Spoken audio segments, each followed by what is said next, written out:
¿Socialismo o capitalismo?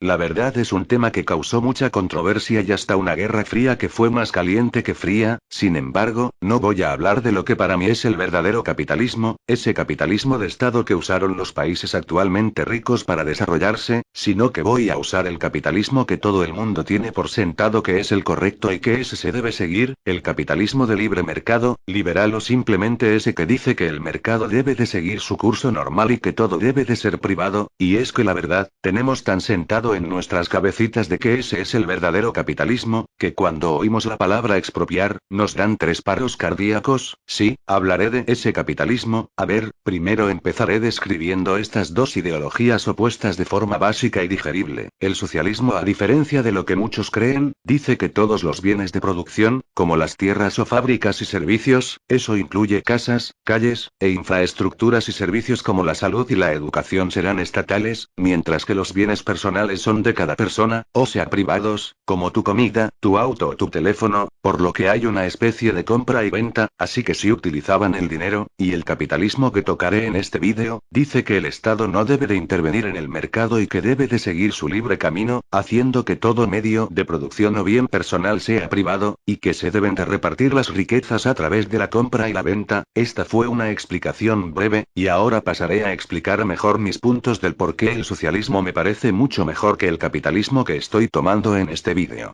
Empezaré con el socialismo. El socialismo ha demostrado ser muy exitoso a diferencia de lo que muchas personas creen. El primer país socialista fue la Unión Soviética, Rusia, quien tras la guerra civil quedó totalmente devastada y atrasada. Cuando Lenin murió, luego de una lucha de poderes entre Trotsky y Stalin, Stalin toma el poder, y bajo su mandato empezó una fuerte represión contra los posibles traidores entre generales y encargados de altos puestos, que se presumen que eran aliados de Trotsky. No pasaré a hablar mucho de esto porque la verdad no sé mucho de lo que pasó aquí, pero gracias a eso se inició la Gran Purga, abriendo campos de trabajo forzado llamados gulags. Sin embargo, antes de todo esto, Stalin había iniciado algo llamado los planes quinquenales, que básicamente trataban de mejorar la industria pasando de ligera a pesada, construyendo grandes infraestructuras, y gracias a que el mercado soviético estaba cerrado al mundo, los productos extranjeros no llegaban, haciendo que los soviéticos consumieran sus propios productos, haciendo que poco a poco la producción industrial y la electrificación del país fueran cada vez más efectivos. Al mismo tiempo, tras la constitución de Stalin, logró hacer que el Estado soviético domine todo el país, reduciendo considerablemente el crimen y la corrupción. Tras la iniciación del plan quinquenal, la Unión Soviética experimentó un gran crecimiento económico, y tras la Segunda Guerra Mundial, la Unión competía ya con Estados Unidos. Para la muerte de Stalin, llega Nikita Khrushchev,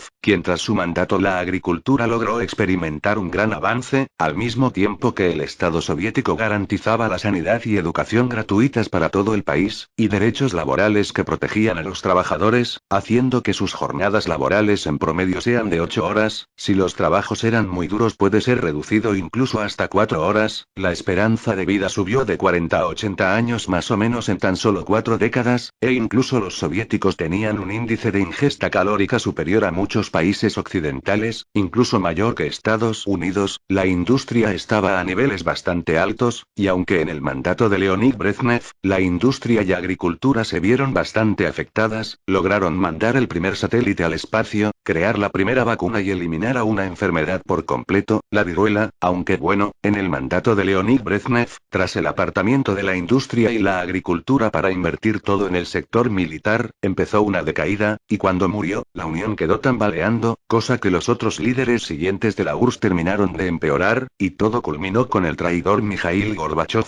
que con sus reformas, liberalizó tanto al país, que la criminalidad fue ganando poder, ya que el Estado poco a poco caía perdiendo poder. Como el Estado se estaba debilitando, muchos servicios empezaron a escasear por toda la nación, y con su reforma la perestroika, muchas empresas soviéticas cayeron en manos privadas y extranjeras, algunas simplemente quebrando porque ya no tenían protección estatal, haciendo que millones entraran en la pobreza, cosa que los líderes de Ucrania, Bielorrusia con apoyo de Boris Yeltsin aprovecharon. Cuando el Partido Comunista estaba bastante débil y harto de Gorbachev, intentaron derrocarlo, sin embargo Boris Yeltsin lo impidió, para que después el 26 de diciembre de 1991, la Unión Soviética colapsara.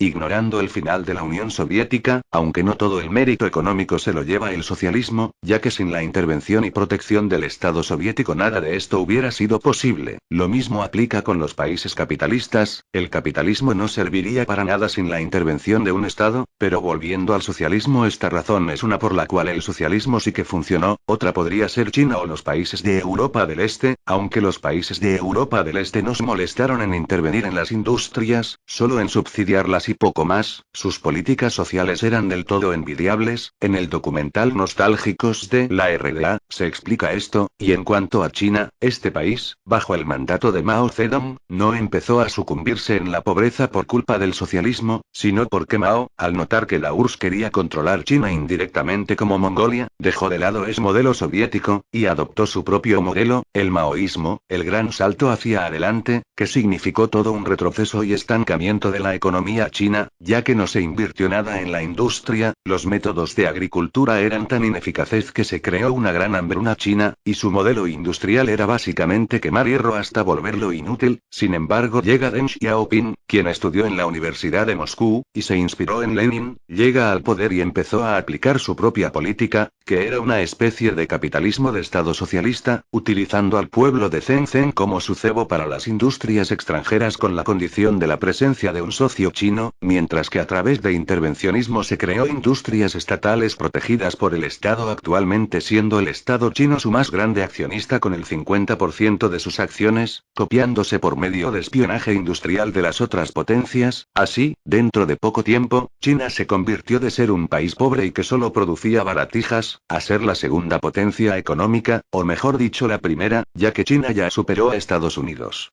Bueno, ahora pasaré a explicar desde mi punto de vista, por qué la gran mayoría de países socialistas han fracasado, y bueno, todo se debe a sus líderes, ya que como dije antes, el socialismo y el capitalismo, no sirven de nada sin la intervención de un Estado, que proteja su economía y política social de lo extranjero. Veamos el caso de Corea del Norte. A diferencia de Corea del Sur, Kim Jong-il, su fundador, no creó un plan quinquenal como el de Corea del Sur, que si se ponen a leer es bastante similar al de la URSS, y más antes se dedicó a explotar a su pueblo, cosas que hicieron su hijo y nieto, los siguientes líderes de Corea del Norte. Su estado nunca se molestó en impulsar la industria y más antes prefirió vivir del mercado negro y de fabricar productos chinos, que crear una riqueza propia como lo hizo Corea del Sur. Lo mismo aplica con Cuba y Venezuela, cosa que expliqué antes. Listo, terminé con el socialismo, ahora pasemos al capitalismo. El capitalismo que siempre nos han vendido ha sido el inútil, el liberal, y no el verdadero útil. El capitalismo estatal proteccionista e intervencionista, esta consta en intervenir lo menos posible en el mercado y que siga su curso privado, dejando todo al cargo de manos privadas, mientras que el Estado solo se encarga de crear carreteras, viviendas y pocas infraestructuras más, que podrían caer en manos privadas. Por mucho que digan que el problema de Iberoamérica es por culpa del socialismo, yo digo que es por culpa del capitalismo, ese capitalismo que dice que nos abramos de patas para que las potencias metan sus productos y los puedan vender sin ningún tipo de problemas. He escuchado cosas tan tontas como que, es que Latinoamérica es pobre porque sus estados expropian mucho y eso aleja a inversionistas, y en serio, ¿tú sabes de qué estás hablando?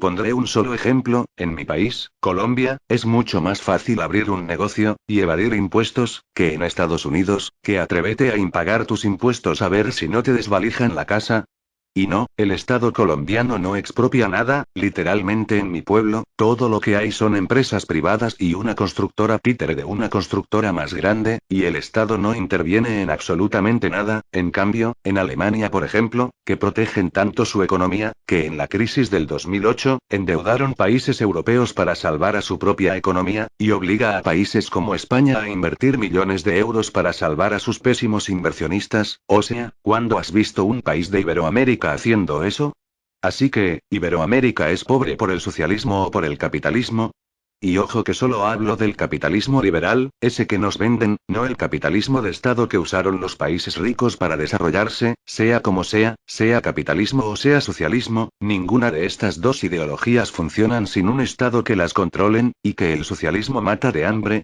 Pregúntenle a la Chile de Pinochet, a la Argentina de Alberdi, o la Colombia de Pinoza, a ver si es verdad eso.